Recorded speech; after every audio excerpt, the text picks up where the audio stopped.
హరి ఓం. శ్రీ గురుభ్యో నమః. శ్రీ రమణ సద్గురుదేవాయ నమః. శ్రీ రమణ భాషణలో 1937 జూన్ 12 ఇది 426దండి. ఈ ప్రశ్న. దాస్ అనే ఆయన అలహాబాద్ యూనివర్సిటీలో ఉద్యోగం చేస్తూ ఉంటాడు. ఆయన ఇలా అడిగాడు, సాధారణంగా మనం తీసుకునే ఆహారం వల్ల తత్వచింతన హెచ్చడం గాని తగ్గడం గాని జరుగుతుందా? అంటే ఆహార ప్రభావం అది మంచికి గాని చెడుకు గాని ఆధ్యాత్మిక జీవితం పైన ప్రసరిస్తుందా అని అడిగాడు. మనం తీసుకునే ఆహారం యొక్క ప్రభావం మన ఆధ్యాత్మిక జీవితం మీద పడుతుందా అని అడిగాడు. అప్పుడు భగవాన్ అంటున్నారు, అవును, సాత్విక ఆహారం మితంగా పుచ్చుకుంటే తాత్విక అభివృద్ధికి సహాయంగా ఉంటుంది. సాత్విక ఆహారం తీసుకోవాలి, మితంగా తీసుకోవాలి. అలా తీసుకున్నప్పుడు నీకు తత్వ విచారణ చేయడానికి సహాయంగా ఉంటుంది అన్నారు భగవాన్. మళ్ళీ ఆ దాస్ గారే అడుగుతున్నారు, ఎలాగ నడుచుకుంటే గృహస్థు ఆధ్యాత్మిక పరిణితి సులువవుతుంది భగవాన్? ఒక గృహస్థుడు ఆధ్యాత్మిక అభివృద్ధి సులువు అవ్వాలంటే ఎలా నడుచుకోవాలి అని అడిగారు దాస్ గారు. అప్పుడు మహర్షుల వారు అంటున్నారు, ధ్యానాన్ని గాని భక్తిని గాని పెంచుకుంటుంటే ఎందుకు ఆ రెండు ఒకటేలేండి అన్నారు భగవాన్. ధ్యానాన్ని గాని భక్తిని గాని పెంచుకుంటూ ఉంటే గృహస్థుడికి ఆధ్యాత్మిక అభివృద్ధి సులువు అవుతుంది. ధ్యానం అన్నా మరి భక్తి అన్నా ఒకటే అన్నారు భగవాన్. అప్పుడు ఆ పృచ్ఛకుడు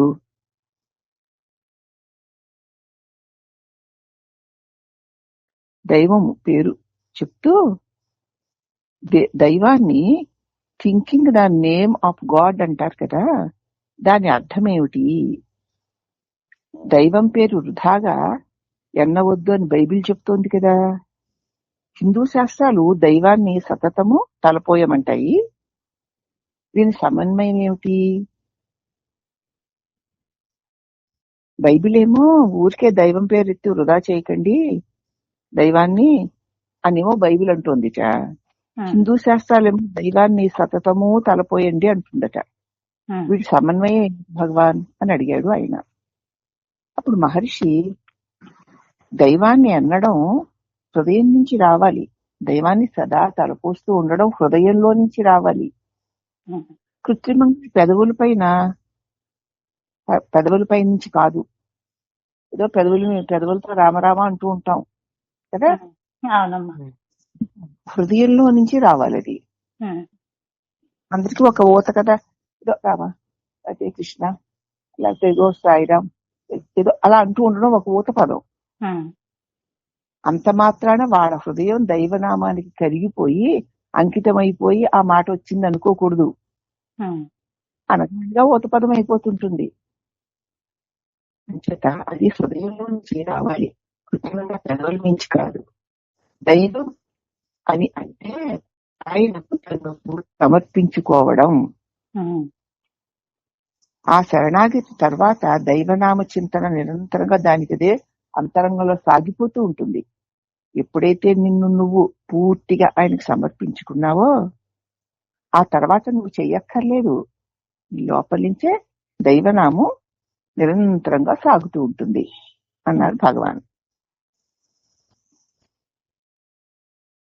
ఆధ్యాత్మిక జీవితం అంటూ కొందరు వెర్రిమొర్రిగా ప్రవర్తిస్తూ ఉంటారండి. వారందరూ ఆ విధంగా కడతేరిన వారేనా?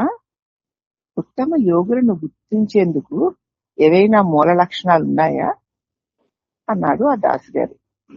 మేము ఆధ్యాత్మికంగా ఉన్నాము, ఇలా ఉన్నాము, మా జీవితం ఆధ్యాత్మిక జీవితం అంటూ కొంతమంది వెర్రి ప్రవర్తనలు చేస్తూ ఉంటారు. వాళ్ళందరూ కూడా మరి కడతేరిన వారేనా, లేకపోతే ఉత్తమ యోగుల్ని గుర్తించేందుకు ఏదైనా మూల లక్షణాలు ఉన్నాయా అని అడిగాడు.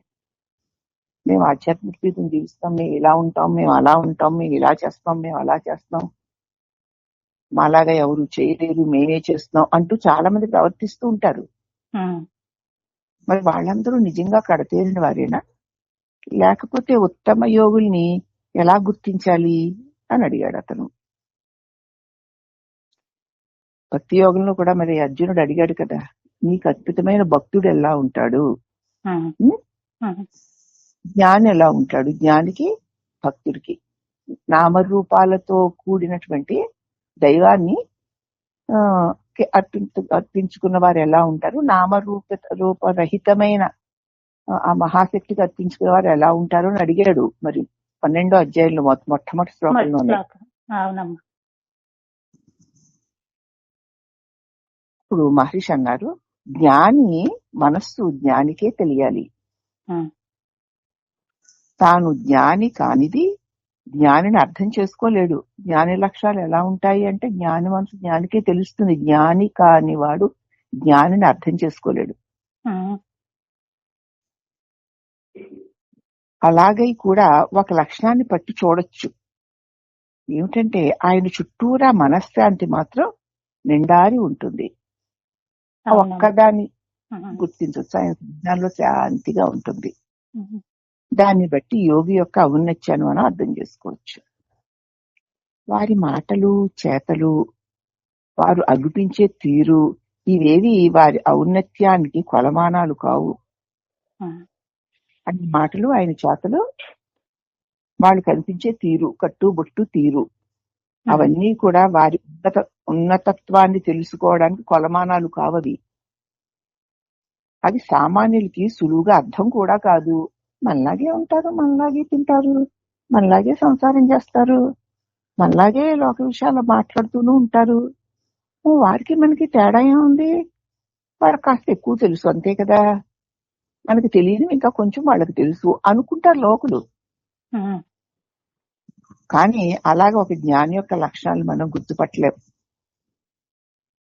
వారు బయటికి కనిపించే వారి మాటలు చేతలు తీరు కూడా అవేవి వారి ఔన్నత్యానికి కొలమానాలు కావు. అవి సామాన్యులకి సులువుగా అర్థమూ కాదు. వారు ఏ దృష్టిలో ఎలా వ్యవహారం చేస్తూ ఉంటారో జ్ఞాని కూడా అలాగే ఉన్నాడని అనుకుంటారు అన్నారు భగవాన్. అప్పుడు ఆ పృచ్ఛకుడు అనుజునికి తన ఇచ్ఛ అంటూ ఏదైనా ఉందా?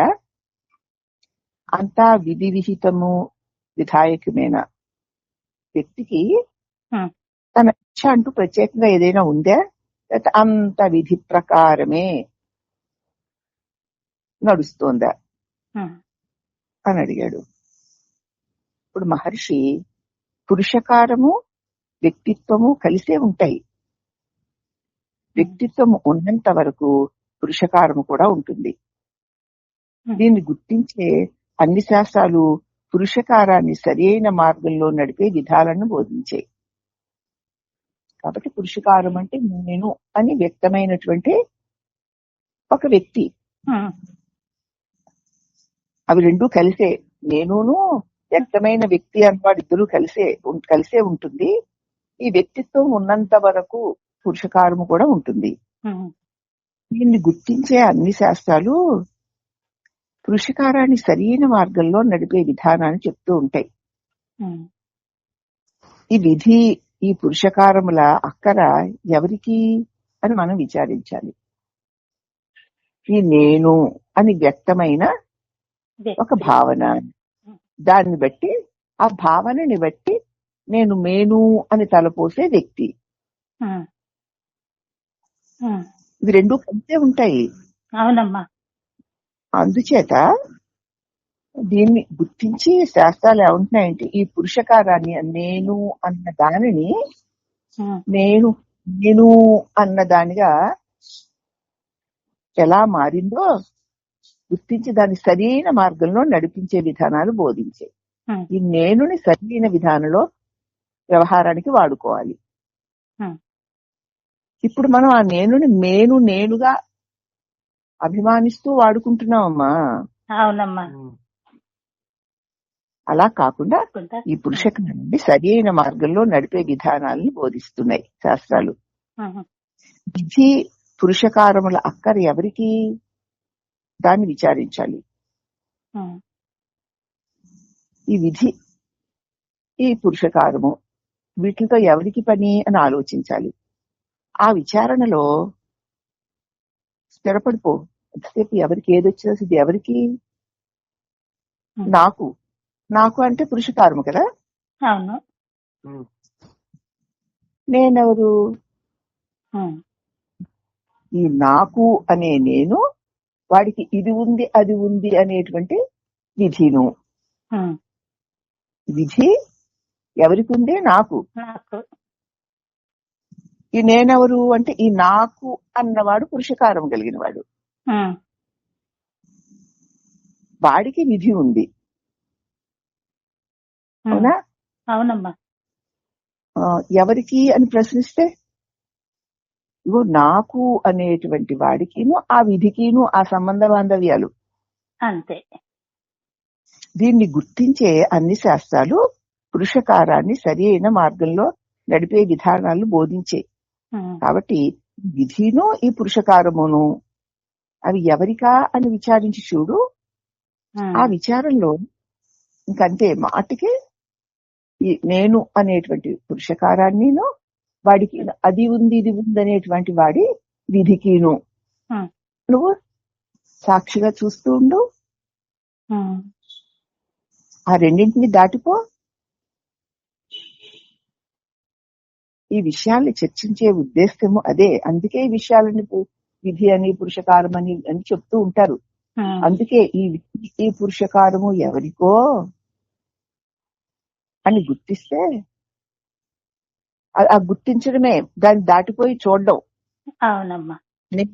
అనే భావానికిను ఆ భావానికి ఇదిగో ఇలా చేయాలి అలా చేయాలి ఇలా చేసా అలా చేసా ఇది విధండి ఇది దైవ ఇచ్చేయండి అని అంటున్నవాడు వాడిని కూడా దాటిపోవాలి. వాడిని కూడా నువ్వు మరి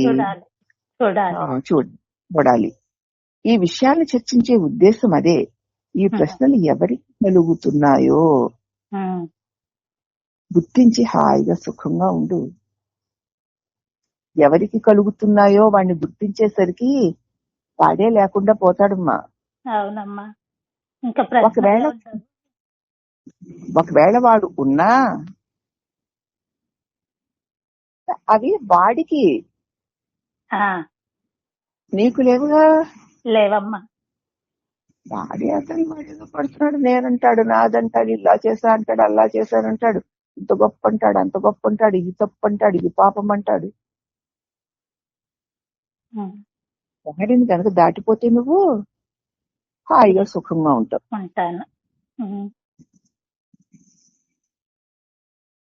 ఇప్పుడు ఆ దాస్ గారు మళ్ళీ ఇలా అడుగుతున్నారు, దేహంలాగే బుద్ధి భావోద్వేగం మనిషి పుట్టుకతోనే పెరిగిందా? దేహం కూడా పుట్టి అలా క్షణక్షణానికి ఎట్లా పెరుగుతోందో అలాగే బుద్ధి దానిలోని భావోద్వేగాలు కూడా ఈ దేహం పుట్టుకతోటే పెరిగినాయా? అవి మృతితో పోతాయా? ఈ శరీరం పోతే అవి కూడా పోతాయా? మృతి తర్వాత కూడా మిగిలి ఉంటాయా? దేహం పోయిన తర్వాత కూడా బుద్ధిలో ఉన్న భావోద్వేగాలు దేహంతో పాటే పోతాయా, లేకపోతే దేహం పోయినా ఈ భావోద్వేగాలు ఉంటాయా అని అడిగాడు. అప్పుడు మహర్షి వారు మృతి పిదప గతి ఆలోచించక ముందు నేను చచ్చిపోయిన తర్వాత నేనేమవుతాను అనేటువంటి దాన్ని ఆలోచించక ముందు నిద్రలో ఏమవుతోందో ఒకసారి ఆలోచించు. చావు తర్వాత నేనేమవుతాను, చచ్చిపోయిన తర్వాత కూడా బుద్ధిలో ఉన్న భావోద్వేగాలు మిగిలి ఉంటాయా అని అడుగుతున్నాడు కదా అతను. అవునమ్మా. అప్పుడు సరేలే, ఈ చావు శరీరం చచ్చిపోయిన తర్వాత నేనేమవుతాను అన్న సంగతిని అలా ఉంచు. ఇప్పుడు నిద్రలో ఏమవుతోందో దాన్ని గురించి ఆలోచించు.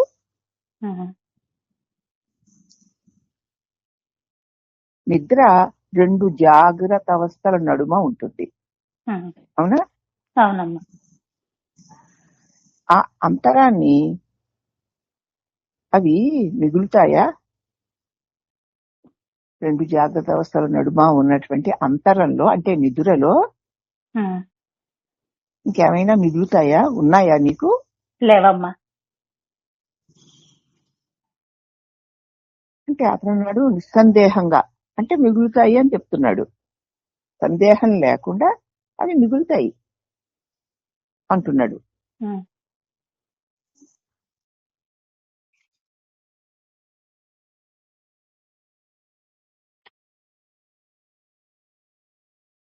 అప్పుడు మహర్షి కూడా ఆ అయితే మృతిలో కూడా అంతే. నిన్నటి మెలకువ తర్వాత నిద్రపోయావు. ఉమ్, అవును? ఉమ్, ఆ నిద్రలో నీకేమైనా మిగిలి ఉన్నాయా? మళ్ళీ రెండో మెలకువకి నిన్నటి మెలకువకి నడుమ ఉన్న నిద్రలో ఈ ఉమ్, స్మృతులు ఏమైనా మిగిలి ఉన్నాయా అని అడిగారు. నిస్సందేహంగా ఉన్నాయి అన్నాడు. అయితే శరీరపు మృతి తర్వాత కూడా అంతే. అంటే నిద్ర తాత్కాలిక మృతి కదా. అవునమ్మా. తాత్కాలిక మృతిలో నీ స్మృతులు మిగిలి ఉంటే కదా, ఇగో శాశ్వత మృతిలో కూడా మిగిలే ఉంటాయి. ఉంటాయి. అవి దేహబుద్ధిని సూచించేవి అంతే. ఆ స్మృతులన్నీ దేనివి? దేహబుద్ధిని సూచించేవే కదా. దేహం నేను అనుకున్న వాడికే కదమ్మా గుర్తులు ఉండకపోవడాలు, గుర్తులు ఉండకపోవడాలు, ఇష్టాలు అయిష్టాలు, భావాలు ఉద్రేగాలును ఎవరికి? దేహం వాడికి. అవన్నీ దేహబుద్ధిని సూచించేవి అంతే. అందుచేత నువ్వు దేహానివైతే అవి నిన్ను పట్టుకొని వదలవు. నువ్వు దేహం కాకపోతే అవి నిన్ను బాధించవు. నాతో ఇప్పుడు మాట్లాడుతున్నది నిద్రలోని వాడే. నిద్రలో నువ్వు దేహానివి కావు. అప్పుడు దేహానివా? అదేమో విచారించు. నీ సమస్య సర్వము పరిష్కారం అయిపోతుంది. ఇప్పుడు నాతో మాట్లాడుతున్నావు. నువ్వు మాట్లాడుతున్నప్పుడు ఎవడు? నిద్రలోని వాడే ఇప్పుడు మెలకువలోకి వచ్చి మాట్లాడుతున్నాడు కదా. మరి నిద్రలో నువ్వు దేహానివి కావు. ఇప్పుడు దేహానివా? దాని గురించి ఒకసారి విచారించు. నీ సమస్య సర్వము అక్కడ పరిష్కారం అయిపోతుంది. నిద్రలో దేహము కాని నేను మెలకువలో దేహమును అనుకుంటున్నాను. అక్కడ అనేవాడు లేడు, ఇక్కడ అనుకునేవాడు వచ్చాడు అన్నది భగవాన్. అయితే ఆ విధంగా పుట్టినవి ఎల్లా గిట్టేవేనమాట. భగవానే అంటున్నారు, ఆ విధంగా పుట్టినదెల్లా గిట్టేదే. ఈ పుట్టుక ఎవరికి? నువ్వు పుట్టావా అంటే అవును అంటావు. ఎవరి పుట్టుక విషయం మాట్లాడుతున్నావు నువ్వు? పుట్టిందేమో దేహము, గిట్టేది కూడా అదే కదా. నిత్యమైన ఆత్మను జనన మరణాలు ఎలా బాధిస్తాయి? అది పుట్టింది ఏది? దేహం. అవునా? అవునమ్మా. దేహము. నేను పుట్టానంటున్నావు. అది గిడుతుంది, నేను గిడుతున్నానంటున్నావు అనా? మరి పుట్టిందేమో దేహం అయితే నేను పుట్టానంటున్నావు ఏమిటి? పుట్టుక దేహాంది కదా. అలాగే మధ్యలో జీవిస్తున్నది కూడా దేహమే కదా. దేహమే అమ్మా. మరి గిట్టేది కూడా దేహమే కదా. మరి నిత్యమై ఉన్నటువంటి ఆత్మస్వరూపమైన నిన్ను ఈ జనన మరణాలు ఎలా బాధిస్తాయి? అది పుడుతోంది, అది కొంతకాలము జీవిస్తోంది, తర్వాత మరణిస్తోంది. కానీ ఆత్మమైన నువ్వు పుట్టావా, పెరుగుతున్నావా, చచ్చిపోతున్నావా? ఈ ప్రశ్న కలగడం ఎవరికో ఒకసారి ఆలోచించి చూడు. అప్పుడు నీకు తెలిసిపోతుంది ఎవరికి కలిగింది ఈ ప్రశ్న. నాకు అంటావు అవునా? నేను చూడు, అప్పుడు నీకే స్వయం తెలుస్తుంది. ఏం తెలుస్తుంది చెప్పు?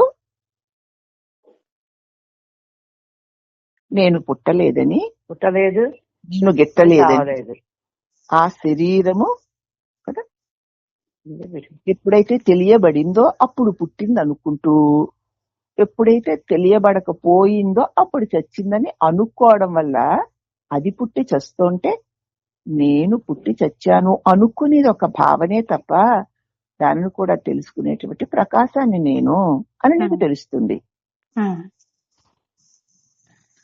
అన్నారు భగవాను.